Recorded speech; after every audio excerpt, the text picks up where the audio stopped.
Welcome to another episode of the MMA Lockcast. I'm your host, Manpreet, aka MMA Lock of the Night, your boy on social media at MMALOTN, and the architect behind the MMA Fight Archive, where we have over 3,000 fighter profiles available for you to make sure you leave no stone unturned when you're doing your researching for these upcoming MMA events.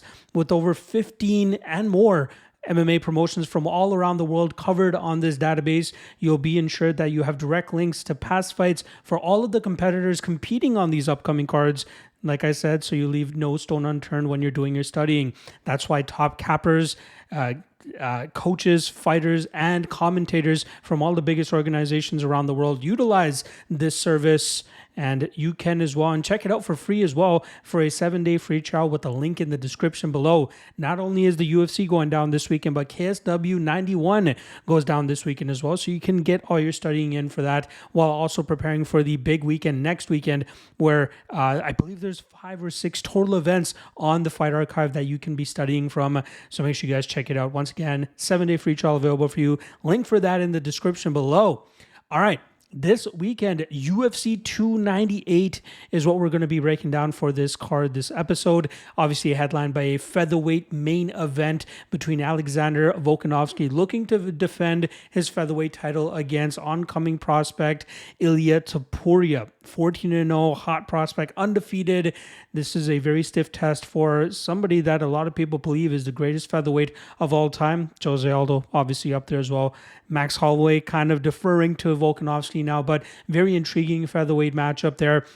Solid co-main event. I believe it's in the form. There's a lot of good main card fights. That's why I'm kind of scrambling right now in terms of what the co-main is. Yeah, co-main event, middleweight fight here between Robert Whittaker and Paulo Costa. We got Jeff Neal and Ian Garry in a grudge match as well going down. Dvalishvili going up against Henry Cejudo for a whoever probably wins, likely ends up getting a title shot, and then capping off the main card is a very solid middleweight fight that should produce an entertaining fight. Possible fight of the night contender as well between Anthony Fluffy Hernandez and Roman Kopylov. Before we get into that, let's quickly go over the results from the last weekend's card, which was UFC Vegas 86. We'll quickly start off with the lock of the night and dog of the night predictions here. Lock of the night, again, I got off the tracks here. I don't know why I did this to myself, but I went with the Robert Burchek and Ihor Potieria fight to go under 1.5. It was chalky, minus 260, I believe was the line that I got. Minus 260. Again, nonsensical play when there were other money line spots on this card that I felt just as confident about and were getting a much better line than the minus 260, but for some reason shot myself in the foot and took that spot. Really expected Burchek to take advantage of Potieria going down a weight class. Adding on top of the fact that Potieria missed weight, I really thought Burchek had the speed and power to land on Potieria and get him out of there.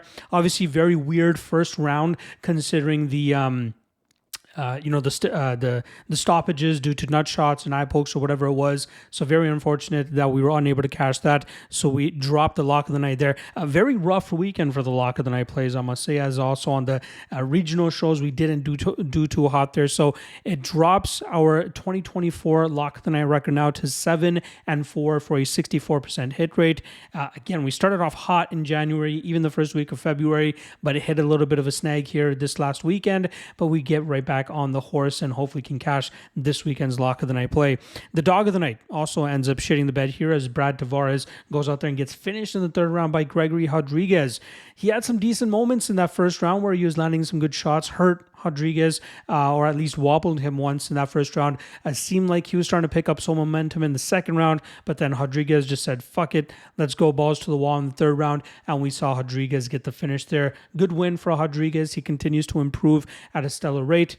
Tavares, on the other hand, seeming to be on his decline now after having a long and tenured career in the UFC thus far. The only thing I regret is going a unit and a half there rather than just a straight up unit.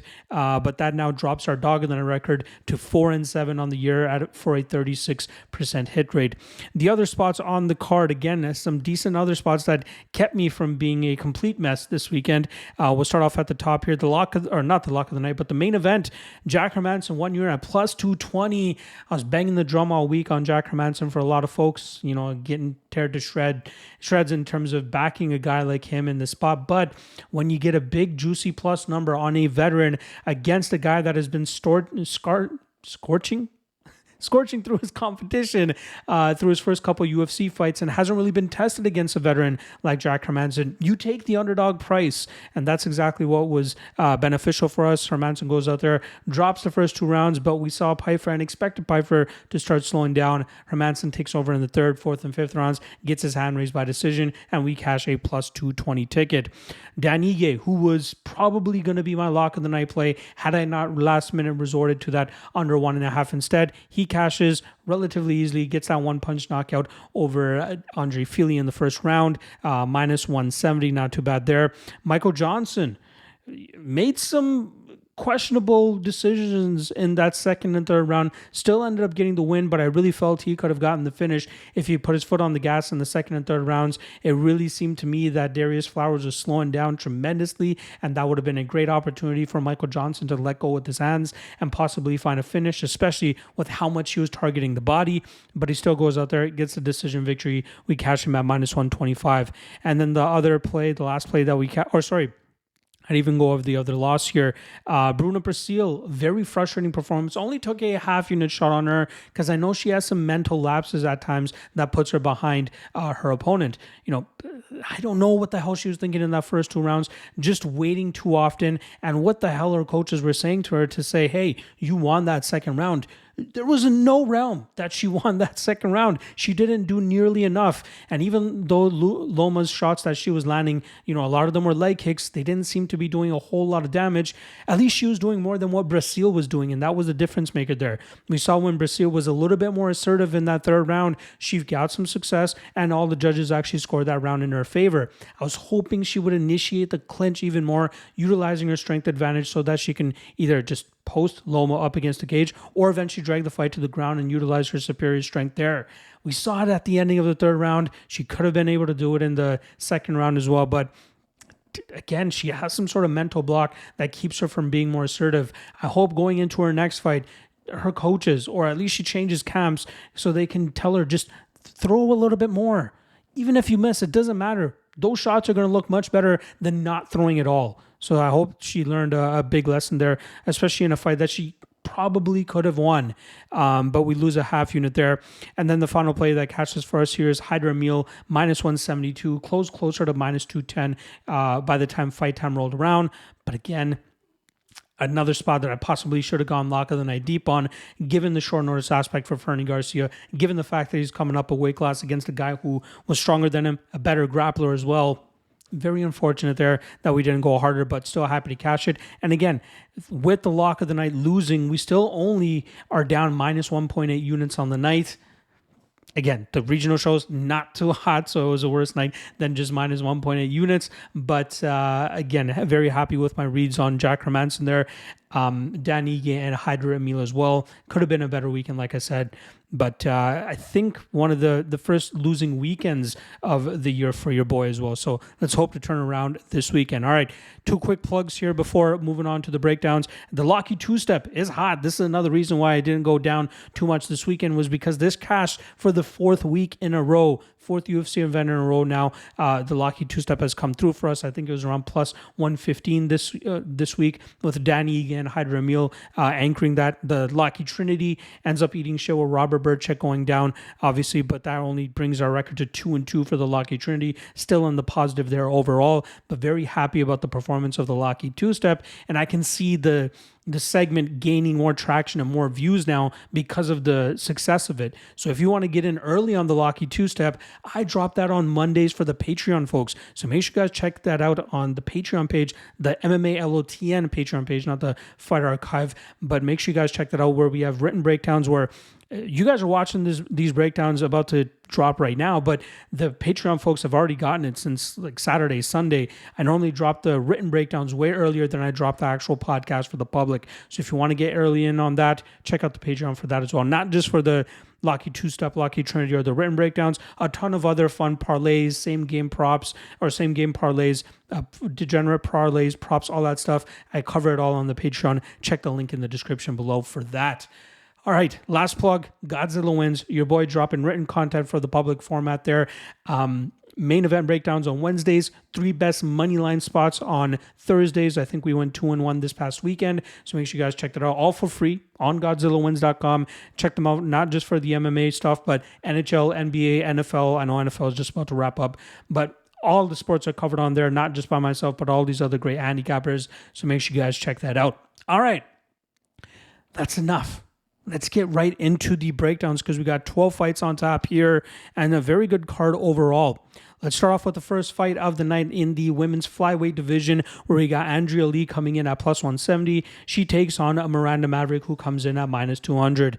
Now, Andrea Lee is on a very tough run. Not only is she on a 3-fight losing streak, but she's 2-6 over her last 8 fights. She's had some very unfortunate performances during this run.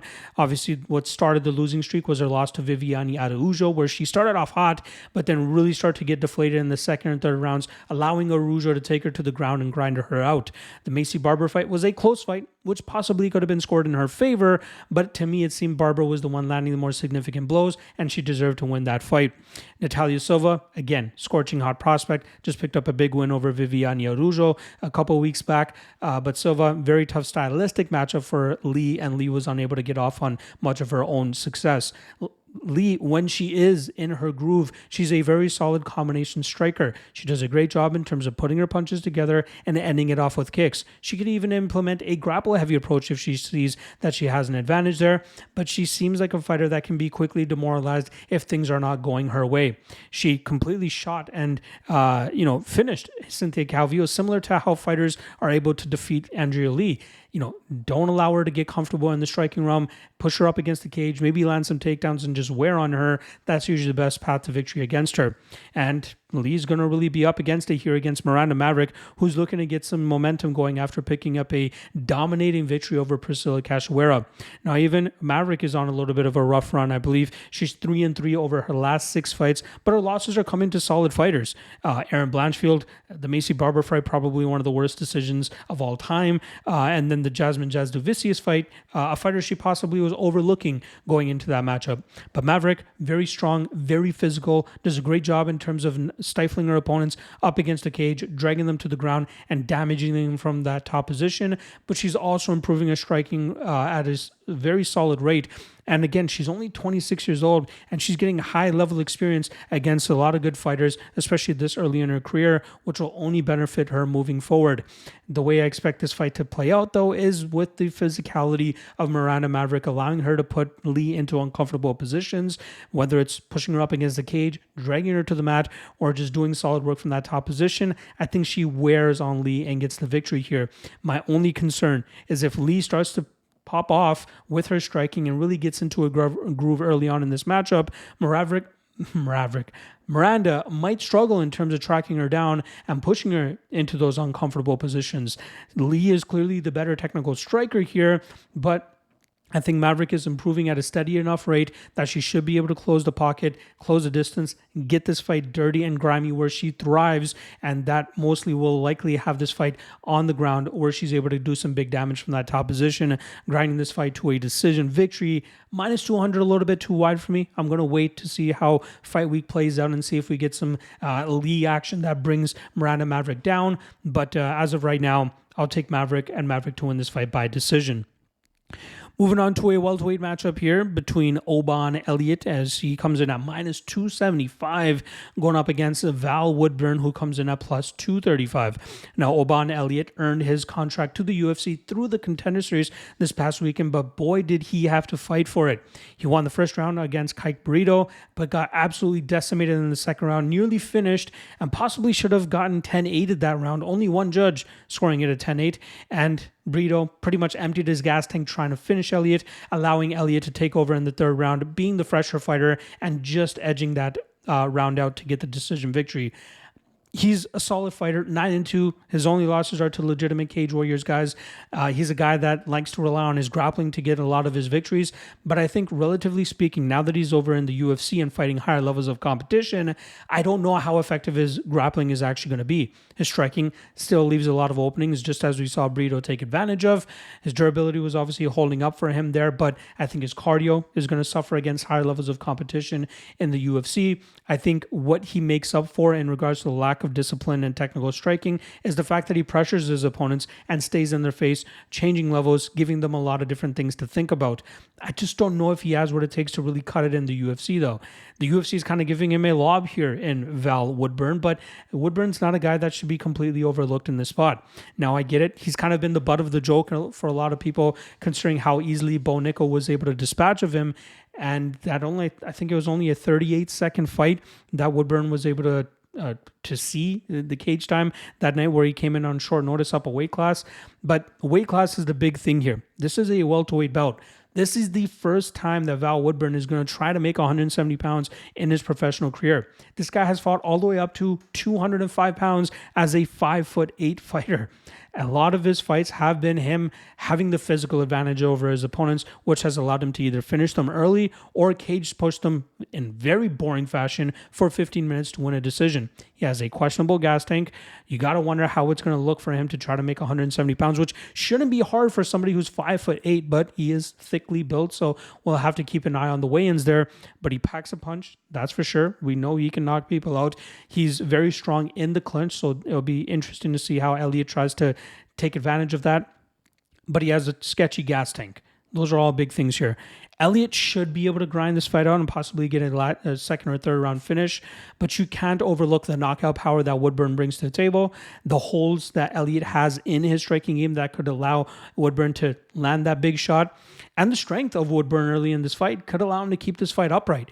Technically speaking, Elliott might be the better grappler here, so he should be able to complete his takedowns, but he's on a completely different scale in terms of wrestling that he faced in the Cage Warriors, where the average is much lower than what he's going to be facing in the UFC. And if it doesn't work out for him here against Woodburn, he could be in some shit facing the big power that he's going to be eating from Woodburn in return.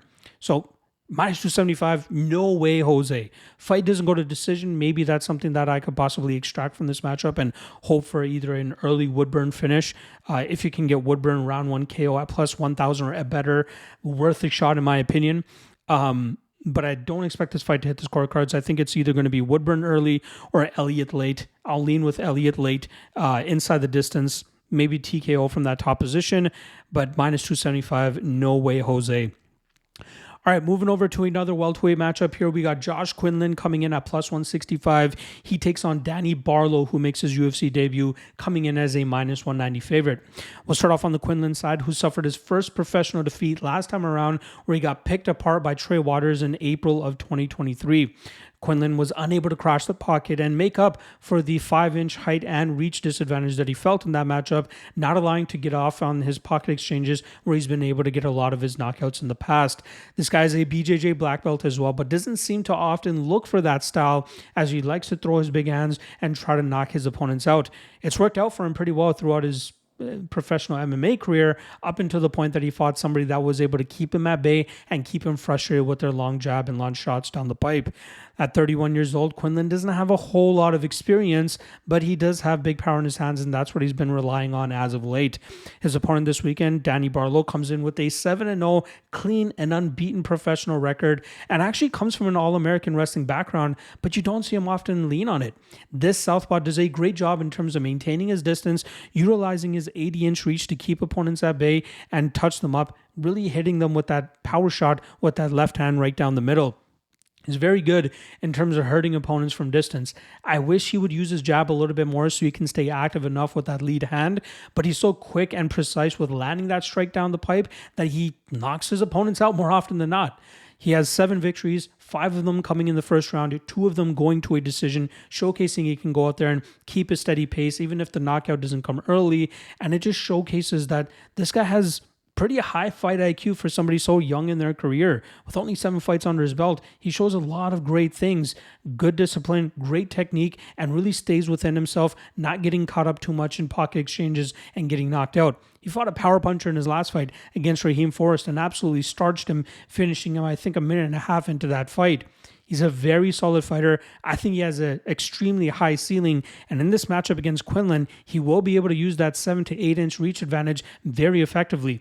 This is going to cause Quinlan to either try to go to the wrestling, which I think will be thwarted with the wrestling background that Barlow already has. And then that will allow more openings to open up for Barlow that he can capitalize on. I think that left hand will land over and over again. And whether it's in round 2 or round 1, I fully expect Barlow to get that knockout finish here. So give me Barlow, and I think he puts a statement on in his UFC debut here.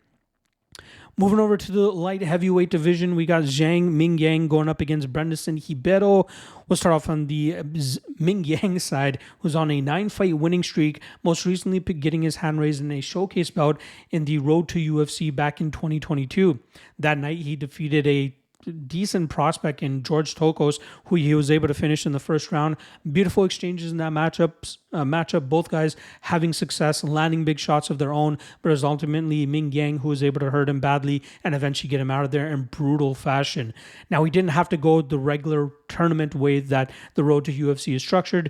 Road to UFC also has some showcase bouts to put guys on the stage and see if they'll pass the test in flying colors. And that's exactly what Mingyang was able to do. And he was scheduled a couple of times in 2023. Unfortunately, none of those fights ended up transpiring, but knock on wood, he actually gets to throw down this weekend because this guy's fun to watch. He loves to go out there and slug it out and try to find early finishes against his opponents. Unfortunately, a lot of the level of competition he's been fighting on the regional scene, very low level, very average to low level. The 8-fight winning streak he had going into the Road to UFC fight, all of those opponents combined had a record of 36 and 35. Very average level of competition he was fighting, and he was able to go out there and just finish them with the power that he brought to the table. His ground game, very questionable. I've seen him get put into bad spots, and I have no idea how to work out of those bad spots. He's been able to pull off some submission victories of his own, but against the level of competition he was doing it against, again, very sketchy. His opponent this weekend, Brandon Ribeiro, came into his Contender Series fight this past August as a massive underdog, but managed to pull off the upset by knocking out LFA light heavyweight champion Bruno Lopez. Ribeiro is currently on a 3-fight winning streak, and he's finished all 3 of those opponents utilizing his striking, but also his grappling. Something that he likes to do is take opponents to the ground and grind them out from that top position, waiting for that opportunity to open up where he can land big shots and get them out of there via TKO as well. He didn't look to grapple at all in his Contender Series fight because of the level of, I believe his opponent was a brown belt, now a black belt, but he felt his best way to win that fight was on the feet, and Lopez was more than happy to tangle with him in that spot. But what I liked about Ribeiro in that matchup, even though he was the one on the back foot, he willingly engaged in those pocket exchanges when his opponent thought that they had the advantage by moving forward and throwing their own big shots first. But Ribeiro, his eyes were great. He was watching his opponent, waiting for the openings and throwing back, and that's what eventually ended up leading to the knockout victory that he had. He loves exchanging in the fire with his opponents, and he's long and rangy for this division as well. 81-inch reach, 6'3". He could easily be a heavyweight as well if he packed on a little bit more muscle, but at 205, very difficult to deal with a guy of that height and stature. Now, he did get knocked out twice back in 2022, which makes you wonder about his durability, but he ate some big shots from Lopez and continued to chug forward without showing any signs of faltering, getting rocked, or getting hurt at all. I think his best work is what we'll see in this matchup, so I'm surprised that he's a plus 125 dog here. I expect him to actually go a grapple heavy approach for this fight. I think he's going to look to take Mingyang to the ground, and I think he's going to look for that opportunity to smash him from that top position.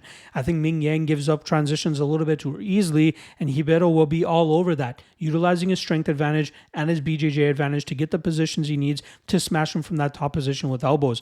Even on the feet, I think he'll have better eyes and better accuracy, allowing him to land more effective shots when these guys are exchanging in pocket spots, which I know is eventually going to happen. But I hope that we see Ribeiro actually change levels, drag this fight to the ground, and smash him from that top position to face even less resistance, I should say. But I think Ribeiro, surprised he's the dog here. Maybe by fight time, he ends up being the favorite, or this ends up being a pick'em. But at plus 125, I think Ribeiro is the spot, and I think he ends up finishing this fight inside the distance via TKO in round 1 or round 2. All right, moving on to the bantamweight division, we got probably one of the brightest prospects currently on the roster, 8-0 Rinya Nakamura coming in at -900. He goes up against Carlos Vera, who comes in at +600. Now, this is a matchup that was scheduled a couple months back. I believe Vera had some issues. He was unable to make the date, but they eventually put the fight together anyway. Nakamura now is officially 1-0 in the UFC. He won the Road to UFC tournament last year or the year prior to that by knocking out Toshiomi Kazama in the finale, I think in less than a minute. And then he goes out there and decisions Fernie Garcia with his patented wrestling style. This guy's an Olympic level wrestler, but he likes to throw down with his hands, throwing big shots and trying to knock his opponents out. He has a very good cardio style as well, so that he can put his opponents through the ringer with his wrestling if that's what's required. But he's so good with his wrestling. He's so dominant and does a great job in terms of controlling that top position. But he's even scarier when he's confident with his hands and throws it with the type of precision and speed that we've seen in the past. And that could open up even more opportunities for him to hurt opponents on the feet, drag them to the ground and finish them there, or even just go balls to the wall on the feet and try to knock his opponents out there too. He's still only 28 years old, but I think this guy has championship potential written all over him. Luckily for him, he's going up against an aging 36-year-old Carlos Vera, who got eliminated from the most recent season of The Ultimate Fighter in the first round by Brad Katona. And I'm kind of surprised that the UFC decided to bring him around. I think they're kind of just rewarding him for the fact that he's willing to take a guy like Rinya Nakamura on short notice. In this type of position. Normally a BJJ guy, he likes to take opponents to the ground and try to submit them, but I think he's going to be pretty much up against it here against Nakamura, who should be able to dictate where this fight takes place. Even if Nakamura looks to take this to the ground, I think Vera will struggle to secure any type of submission here. I think we'll see Nakamura smash through his guard, get to the dominant positions that he needs, and then from there possibly either get a submission of his own or a TKO. I think he finishes in the first or second round. I'm not completely sold that he gets this fight done. Vera's BJJ might be able to keep him safe enough, but I think that Nakamura should be able to dominate this fight. -900 is never really a spot that you want to throw into parlays, so I'd suggest maybe seeing if Nakamura inside the distance is better than +100. I doubt it will be, but that's the only kind of shot I'd take on Nakamura here. Inside the distance, +100 or better. Otherwise, just pass and enjoy this fight as a fan and bask in the potential that Rinya Nakamura has. All right, moving over to the heavyweight division, we got Marcos Rogerio de Lima going up against Justin Tafa. De Lima coming off of a knockout loss against Derek Lewis last time around, and that halted his third time trying to go on a 3-fight winning streak in the UFC. He always finds himself getting upset by some of these guys when he has some potential or some momentum rolling. He's done a great job in terms of maturing his game, though. He used to be a heavy puncher or just a grappler, but he's done a great job in terms of meshing those two together now.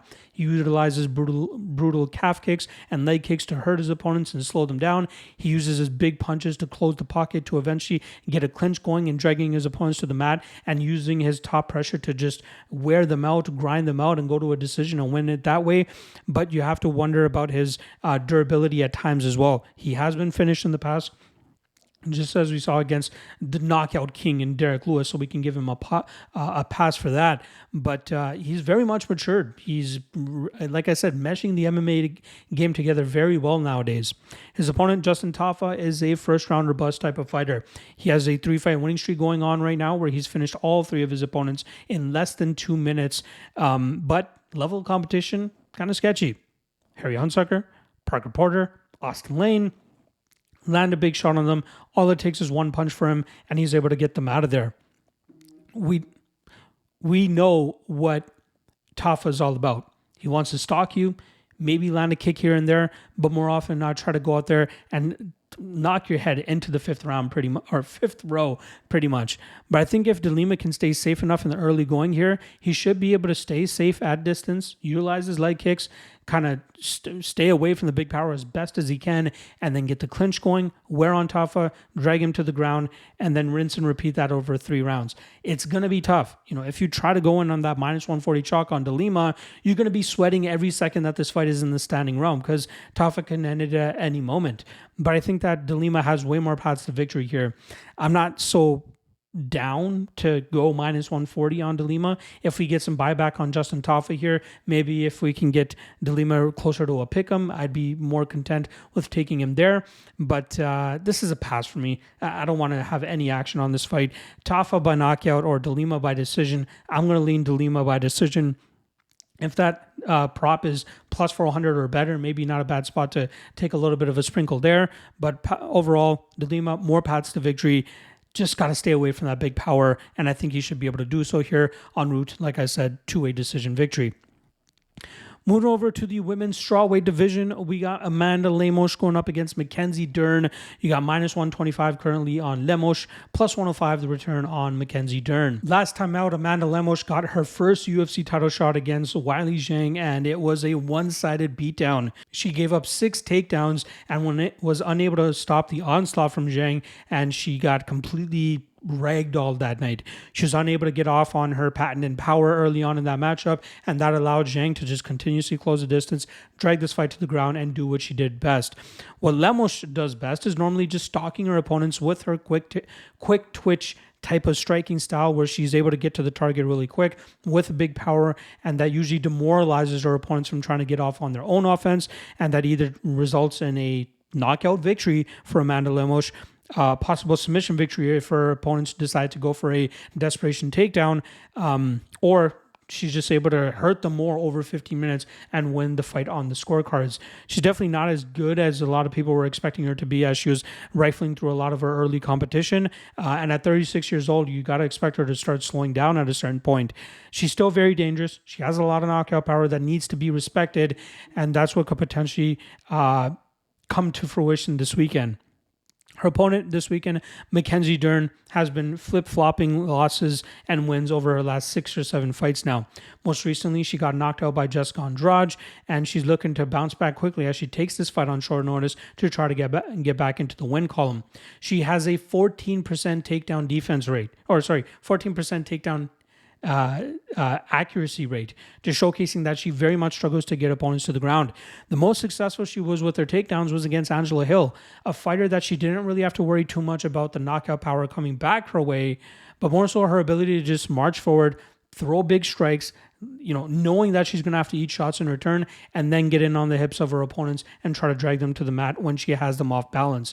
But she was unable to do that against Jessica Andrade because of the big power that she was facing in return, and that's where she starts to run into trouble. When she fights power punchers, the Marina Rodriguez's, the Yan Xiaonan's, the Jessica Andrade's, possibly this weekend, the Amanda Lemos's, she's stuck at distance. She's stuck eating big shots and leaving herself susceptible to getting knocked out, and that's exactly what I fully expect to happen this weekend.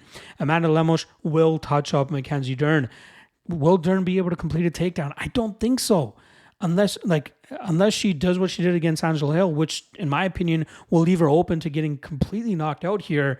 I think she's up against it, and I think Lemos will do a great job in terms of sticking her from range and then eventually finding that knockout blow when Dern says, screw it, let's go. Let's try to get this takedown, and that will leave her susceptible to getting finished. So I'm going to go Lemos round 1 knockout.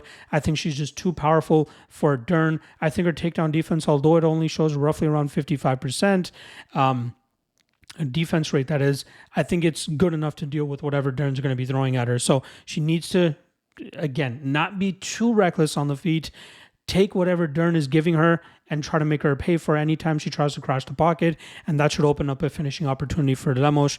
Give me Lemos round 1 knockout. All right, moving over to the main card now. We got middleweights kicking things off here between Anthony Hernandez, who comes in at minus 200, and Roman Kopylov, who comes in at plus 170. Now, Hernandez is on a solid run after getting knocked out by Kevin Holland back in 2020. He now has a 4-fight winning streak, finishing all but one of them, which was that Josh Friend fight where Friend was he was doing enough to stick around, but he's pretty much up against it that entire fight. I love Anthony Hernandez. This guy fights like Cain Velasquez from back in the day, if you guys remember Cain, but in the aspect that he puts you through the ringer. Pressure, forward movement, endless output, which sometimes could bite him in the ass like it did against Kevin Holland, but also endless takedown attempts as well. He chains them together very well. If a takedown attempt fails, he somehow finds a way to turn it into a submission attempt. If the submission attempt fails, he finds a way to turn that into a way to get top position, land a takedown. His striking, technically not the greatest, but it's enough because he uses it in terms of a pressure way, moving forward, landing big strikes. It's awesome. I love the way that he fights. We just have to ensure that he's trying to figure out a way to improve his striking defense, his durability. That would obviously help as well, because the only way to stop this guy is if you knock him out or find a submission if he leaves himself a little bit too vulnerable. But he's all action all the time and really loves to break his opponents. And he has great cardio to do it over 15 minutes if that's what's required of him. His opponent this weekend, Roman Kopylov, is also on a 4-fight winning streak, and he's finished all 4 of those opponents who have tried to put it on him as well. Kopylov is a solid kickboxer striker who does a great job in terms of utilizing combination striking to pick his opponents apart and then finish them in the second or third rounds. Now, that's the interesting part of this, because to me, it looks like this guy has a bit of a cardio issue. It seems to me that he starts to slow down later in fights, but luckily for him, he's been fighting guys who have either worse cardio, guys that have mismanaged their gas tanks with half-assed takedown attempts like Josh Fremd, but he's always managed to find a way to hit these guys and get them out of there. But we saw in his fights against Carl Roberson, against Albert Duraev, he can be broken and he can be outgrinded. Just because he's Russian doesn't mean he has a spectacular wrestling game. He has some decent takedown defense early in fights. That's how he was able to stop the 5 takedown attempts from Josh Fremd in his last fight. But a guy like Anthony Hernandez will put him through the ringer. Hernandez will be susceptible to possibly being finished early on in this matchup, but if he's able to stay safe enough, wear on Kopylov, he will open up a finishing opportunity for him in the second or third round. I really like Hernandez in this spot, and I truly believe that the public will bet on Kopylov during this week because of the highlight reel finish run that he's currently on right now, how he's been dispatching and finishing his opponents. So I'm expecting some action to come in at plus 170, but I'm going to be waiting and biding my time to eventually go in on Hernandez here. I think Hernandez wins. I think he does in the third round, and I think it comes from that arm and guillotine that he loves to jump for. Second or third round, I'm going to be sprinkling both of those. I think Hernandez wins. I think it comes with a little bit of adversity first, but from there, he should be able to take over and eventually finish Kopylov. I really think that Hernandez is a tough middleweight to deal with, and if he can continue to improve his durability, his striking defense, this guy has an opportunity to one day fight for the title, especially considering he's only 30 years old. All right, moving over to the bantamweight banger that we have on tap here between Merab Dvalishvili, who comes in at minus 180, and Henry Cejudo, who comes in at plus 160. Now, Merab Dvalishvili is on a run of runs right now, as he's been going out there and completely nullifying any type of offense from his opponents. The most impressive of which was against Petr Yan last time around. He was able to land multiple takedowns and completely outstrike Petr Yan, not so much technically speaking, but just output and activity. Petr Yan was completely bewildered in that matchup, having no answer for anything that Merab was throwing his way. It didn't seem like Yan had any opportunity to try to settle in, to get off on his combination striking, because Merab was throwing so many different looks at him. And that's what makes Merab so special. The guy has endless cardio, so he can continue to go out there and land 20 takedowns a freaking fight, or attempt 20 takedowns a fight, because he doesn't care to control you on the mat. He's fine with you working back to your feet, because that's almost as even more draining than just allowing you to rest on your back. Make his opponents work to their feet so that he can take them back down, rinse and repeat. But even with his striking offense, he stays in his opponent's face, and technically speaking, not the greatest, but again, high output makes it very hard for the technically better fighters to get off on their own offense, just as we saw in the Petr Yan fight. Merab should be the uncrowned champion right now of the bantamweight division. Maybe a guy like Umar Nurmagomedov gives him some issues, just wrestling-wise. But right now, the way that they're lining Merab up, it's tough to see how he does not become the bantamweight champion. But he has a former bantamweight/flyweight champion to go through this weekend, and Henry Cejudo, who returned this past year, back in August, I believe it was, against Aljamain Sterling, and came up short. Very unfortunate loss from there. It was a close fight. Sterling ever so slightly grinded that out, got some better positions, more control time, landed more damage. It was a very un-Cejudo-like performance in my opinion. Sure, there is an argument that he deserved to win that fight, but I thought we would see a little bit more domination from him. That's not what happened. He's 37 years old, still trying to go out there and secure that bantamweight title, but he has a very tough opponent to do it up against here. Again, Cejudo, we know what he's all about, right? He has wrestling, improved striking. He likes to use that karate style to explode on his opponents and land big shots, then transition to takedowns and try to grind them out from that top position. But we know the speed is going to start to dwindle. We know the efficiency and accuracy of a lot of his offense is going to start to dwindle. And to try to do it against a guy like Merab, going to be tough. To me, I think Cejudo needs to land the perfect strike to put Dvalishvili out. Otherwise, he's going to be overwhelmed by the output activity. Takedowns, again, people might think that Dvalishvili might not be able to complete a takedown here on Cejudo. I think he will be able to. Maybe not a lot of them, but he'll be attempting a lot of them just to continue to change the work rate and type of offense that he's throwing out there to Cejudo. I like Dvalishvili here. I think minus 180 is fair. I think the output, cardio, everything, Dvalishvili is going to be too much for Cejudo on the spot. I think he wins it by decision. All right, moving over to the welterweight matchup here. It's a grudge match that we got between Jeff Neal, who comes in at plus 180, and then on the flip side, we got minus 210 on Ian Machado Garry. We'll start off on the Jeff Neal side, who had a spirited effort against Shavkat Rakhmonov last time around, but Rakhmonov proved to be too much, getting the submission victory in the last minute of that fight. Now, Jeff Neal was a feared welterweight prospect at one time, a guy that utilized solid combination striking and massive knockout power to get his wins and position himself in a very big high-level matchup against Wonderboy Thompson in a fight that he ended up coming up short against a better technical and way more puzzling striker that Stephen Thompson is. Now, Neal is still very dangerous, as he showcased in the Santiago Ponzinibbio fight and the Vicente Luque fight. Of both of those fights, I believe he came in as the underdogs for. But very solid fighter still. He is a guy at 33 years old who can still put punches together well, who still has great knockout ability, not just with his hands, but also his kicks, and a guy that still needs to be respected. It seems like a lot of people are throwing him under the bus, considering the 2-3 run that he's currently on, but also him not really achieving the potential a lot of people expected of him. He's still a high-level opponent. He's still a top 10 to 15 guy, in my opinion. Now he goes up against Ian Machado Garry, who's 13-0, undefeated, been running through most of his competition, and really the only hiccup we've seen from him is that Kenan Song fight where he got clipped in that first round, dropped, but managed to still rally back, win the second and third rounds, and get that finish in the final frame.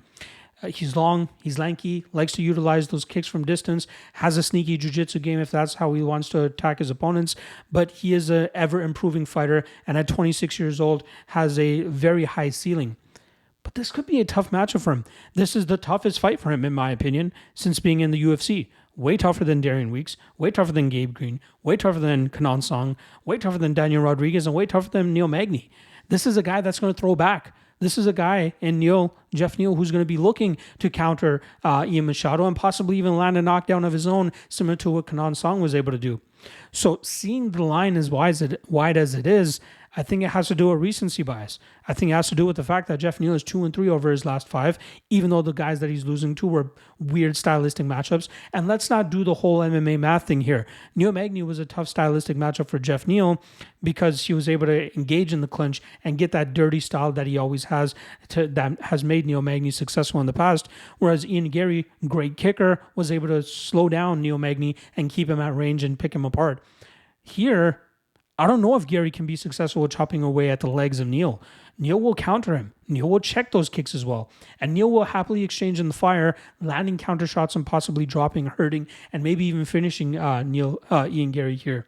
So again, we learned it last week with Joe Pyfer, a guy that was going out there and finishing a lot of his opponents and seemingly untouchable, goes up against a veteran and comes up short. Jeff Neal could be that for Ian Garry here.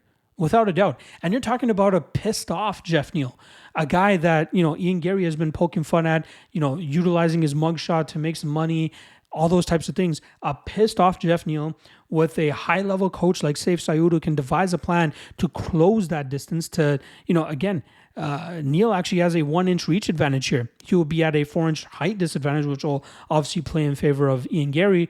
But I know Sayif Saud possibly has that. No, not possibly. He for sure has that game plan that could stifle that height advantage of Ian Garry and allow Jeff Neal to get off on his own offense here.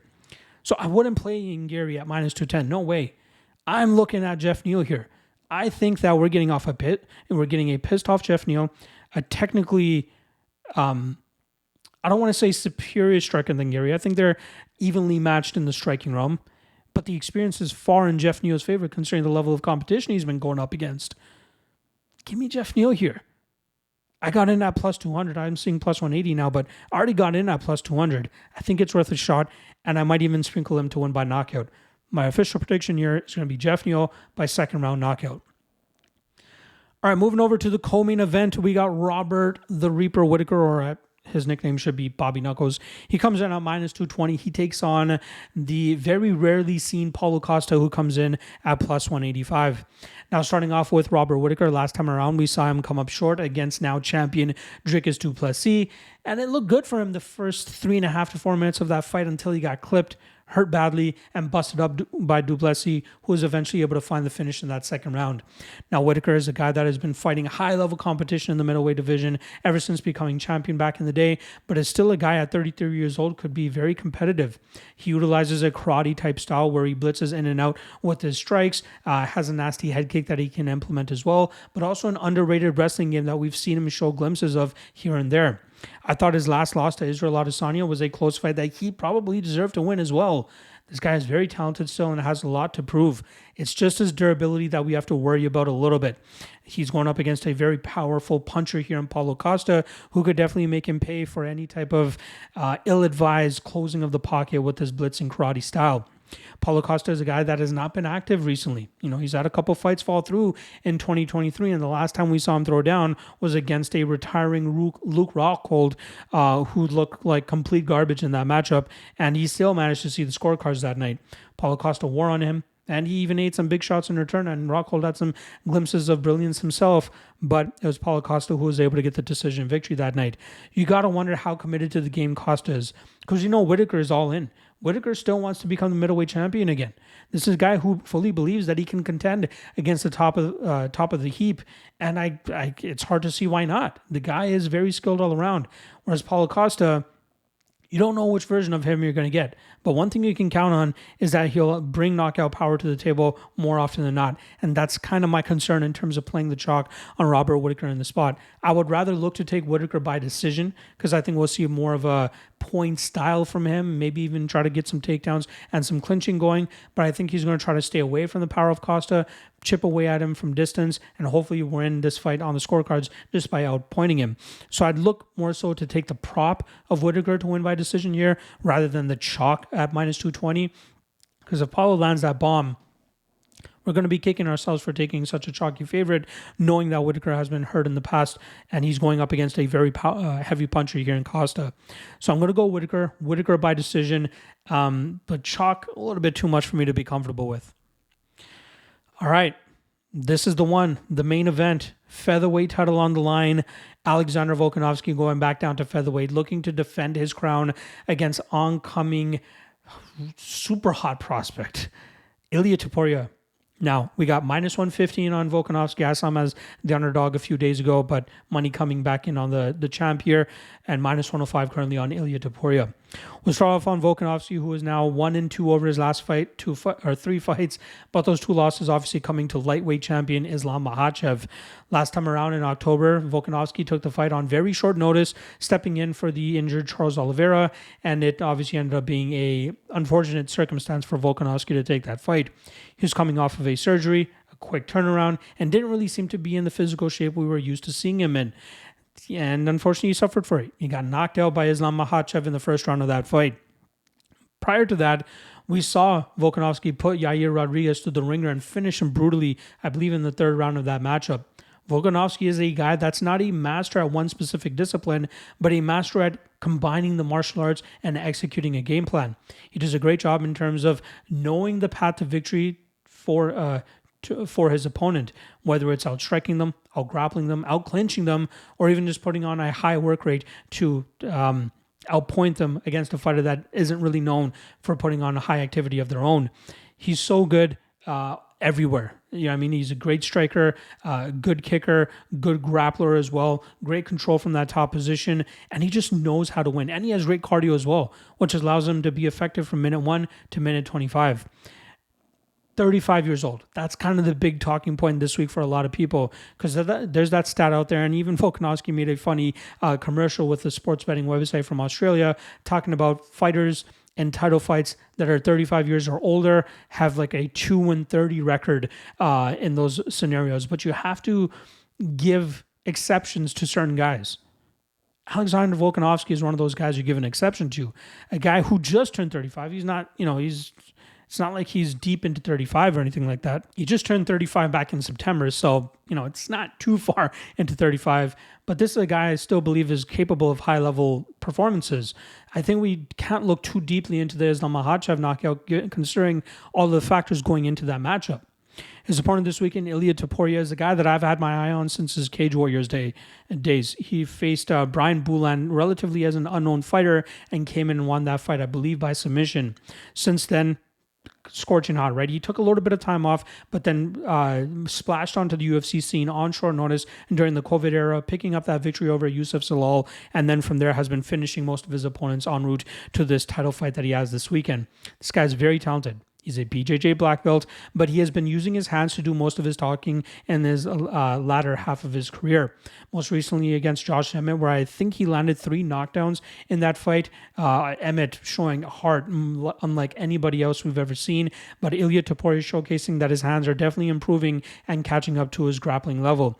This kid's only 27 years old and has seemingly skyrocketed to the top of the featherweight division, but I think we have to give some credit to Volkanovski in terms of turning away all of the contenders that are being thrown at him, which has kind of helped Topuria go from fighting Bryce Mitchell and Josh Emmett and now getting a title shot. Although Josh Emmett did fight for an interim title in his previous fight to that Topuria fight.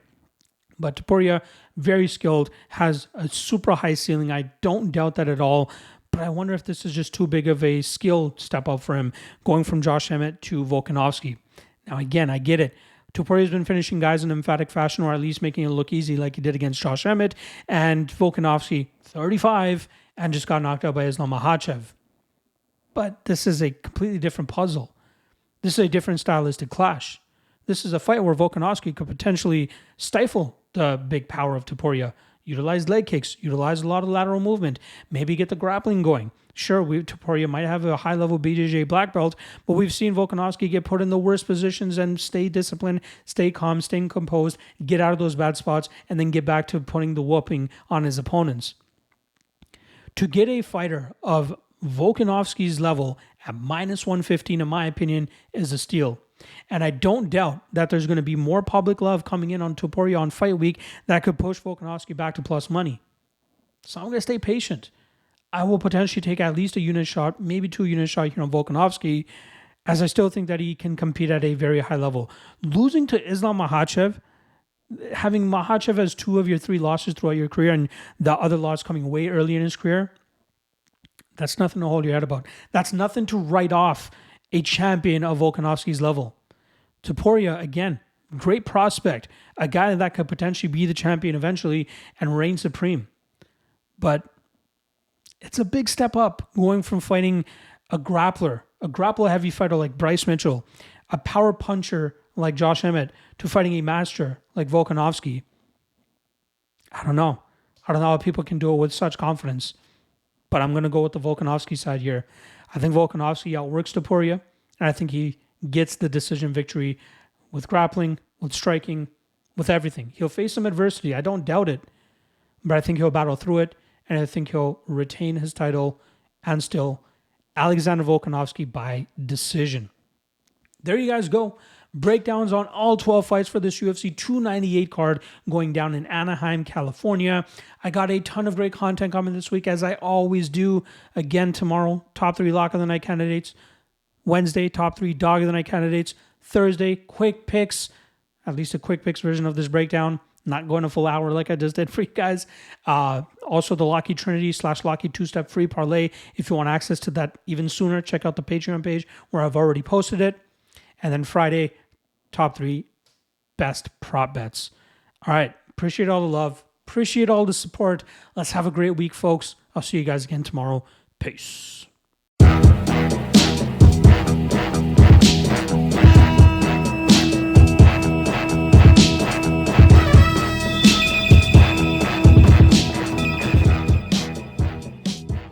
Last thing.